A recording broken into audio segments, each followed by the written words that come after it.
Je pense que la plupart des Palestiniens se sont complètement abandonnés par le système, pas par les gens, parce que je pense qu'ils le voient, combien de gens sont en train de protester, de se faire arrêter, de se faire matraquer. Et ça, ça devrait parler à nous tous et toutes de ce qui est en train de se passer. Gaza, la crise à Gaza a déclenché une crise qui est vraiment globale, on le voit. Et là, je dis, mon travail n'est que vraiment simple, c'est de regarder ce qui se passe en Palestine, ce qui reste de la Palestine, la bande de Gaza, la Cisjordanie, Jérusalem, et de parler, de dénoncer les violations qui se passent là-bas. C'est ça, c'est simple, c'est fait et droit international. Et c'est ce que je me limite à faire. Et je ferai pour tout le temps où j'aurai la possibilité, soit comme relatrice spéciale des Nations Unies, soit comme être humain et juriste, parce que devant des défis comme ça, on ne peut pas se soustraire. D'abord, je voudrais éclaircir quelque chose sur l'antisémitisme, parce que c'était très douloureux pour moi depuis le 2022 d'être accusée d'antisémitisme. C'est la honte totale, l'antisémitisme, la haine, la discrimination contre les juifs en tant que juif. Et je n'ai rien à faire avec ça, parce qu'il n'y a rien qui me répulse plus que le racisme, que ce soit contre les juifs, que ce soit contre les arabes, les musulmans, n'importe, la xénophobie, le racisme est le même, n'importe qui est la victime.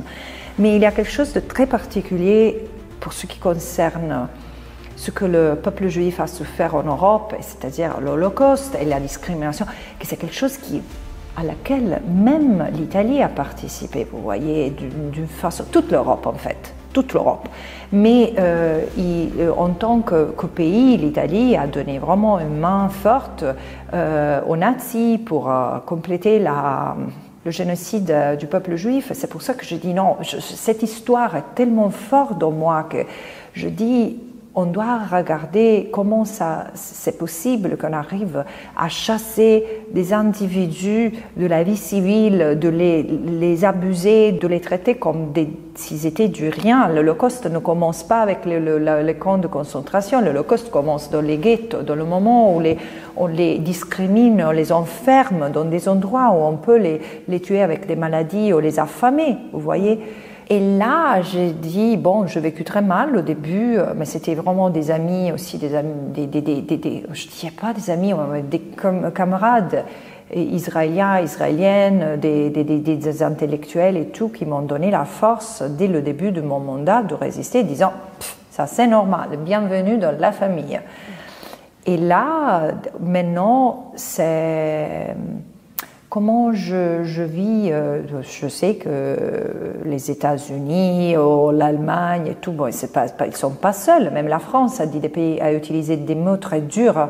La diplomatie française a utilisé des mots très durs envers moi. Et franchement, je pense que c'est honteux ce qu'ils ont fait. Moi, je veux laisser aux Français et aux Françaises le jugement sur leur président.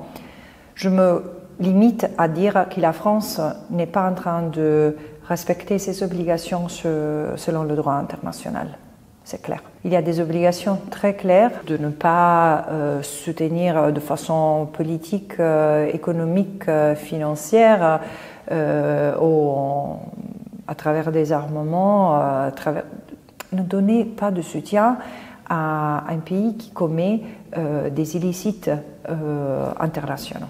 Mais déjà, le fait que Israël maintient une occupation illégale dans le territoire palestinien occupé suffit pour se détacher de cet État et dire et s'exprimer avec plus de mots. J'ai vu une dernière déclaration de la diplomatie française qui exprimait son émotion pour des actes de tuerie. Il disait, j'exprime de l'émotion pour la mort de 15 personnes qui travaillent dans l'aide humanitaire, qui sont décédés dans le contexte d'une opération israélienne, comme s'ils décédaient d'attaques cardiaques. Non, ils étaient tués par l'armée israélienne. Et la diplomatie, le plus qu'on peut faire quand il y a 18 000 enfants tués, c'est d'avoir des émotions aux Français de juger. Je me limite à dire c'est ça, c'est pas où les États membres devraient être quand il y a 50 000 personnes qui ont été tuées. Aucun aide humanitaire qui rentre, des gens qui aimaient, surtout des enfants qui ont été affamés, laissés mourir de froid. Il n'y a plus rien à Gaza, il n'y a plus rien à détruire. C'est pour ça qu'Israël est en train de tuer autant de gens le jour par jour, parce que maintenant les gens sont amassés dans des camps réfugiés avec des tentes en plastique et ils brûlent vite. Un génocide, ce n'est pas défini par des impressions ou des opinions personnelles. Un génocide, c'est la destruction intentionnelle d'un groupe en tant que tel. Ça, c'est la façon plus simple d'expliquer l'article 2 de la Convention sur la prévention, répression et punition du crime de génocide. On est en présence d'un génocide quand on a des actes meurtriers envers des membres d'un groupe en tant que tel, ou bien de la création de conditions de vie calculées pour amener à la destruction du groupe en tant que tel, l'infliction de souffrance physique ou mentale contre les membres du groupe en tant que tel, ou bien la prévention des naissances, le transfert des enfants. 4 de ces actes ont été déjà investigués 3 par moi et 1 par la commission d'enquête sur Israël et Palestine. Et il y a un consensus qui s'élargit qu'Israël a commis des actes de génocide, parce que finalement le génocide c'est pas difficile, c'est difficile à prouver parce que ça devrait être difficile à commettre le 2025. Mais il y a un génocide le moment où il y a l'intention de détruire. Et l'intention de détruire un peuple en tant que tel, que dans ce cas sont les Palestiniens en tant que tels, n'importe s'ils sont font de la pâtisserie ou de la science, s'ils enseignent à l'université, s'ils travaillent en tant que docteurs ou infirmiers, des journalistes, des mères, des gens au chômage, des adultes, des gens enfermés, n'importe, ils sont tués en tant que Palestiniens. Et leur vie ne vaut rien en tant que Palestiniens. Et c'est ce qui se passe à Gaza. Les leaders israéliens le disent et ils le font. L'intention génocidaire, ce n'est pas la raison pour laquelle on commet le génocide. Ça, c'est une autre chose. On peut avoir plusieurs raisons. Mais le moment où c'est évident qu'il y a la détermination de détruire à travers la tuerie, à travers la création de conditions de vie, mais c'est évident ce que l'on fait à Gaza. Et ils le disent aussi. C'est un génocide qui est en train d'être commis comme un moyen dans la poursuite du nettoyage ethnique de Gaza et petit à petit de ce qui reste de la Palestine. Malheureusement, on est arrivé à confondre l'opinion publique, pas seulement à cause du travail horrible que plusieurs médias ont fait en créant l'impression vraiment qu'il y a une guerre entre deux armées, c'est une guerre contre un peuple. Mais aussi, il y a cette menace d'être accusé d'antisémitisme que je comprends, c'est paralysant, ça fait mal.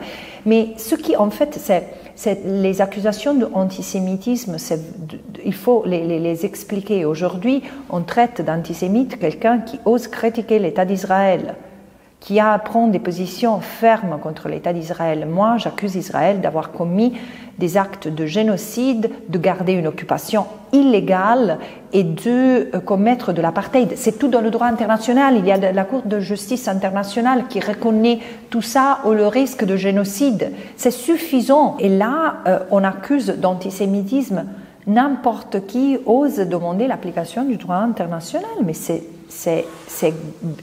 très grave, c'est très grave, parce que comment ça va protéger cette instrumentalisation de l'antisémitisme est en train de menacer les Juifs et les Juives en tant que tels, parce qu'ils sont forcément associés à l'État d'Israël. Ils peuvent penser ce qu'ils veulent. Ce que je dis, même en Italie, il y a plusieurs gens qui me disent « Qu'est-ce que tu penses de cet intellectuel italien, juif, qui ne dit rien ?» Moi, ce n'est pas un problème. Les Juifs et les Juifs peuvent adorer l'État d'Israël, peuvent faire tout ce qu'ils veulent, mais la responsabilité du politique, c'est ça que c'est important. Et le fait qu'il n'y a pas un contrôle sur les organismes de lobbying qui sont dans les médias, dans l'apparatus politique, ça c'est infernal. Moi, je viens d'un contexte où je reconnais qu'il y a des méthodes d'intimidation qui sont mafieux, je les reconnais de loin, vu la terre d'où je viens et les fractures que cette terre porte. Et je dis non, c'est pas tolérable. Et la seule façon pour faire gagner ceux-là qui utilisent cette méthode d'intimidation mafieuse, c'est de se taire.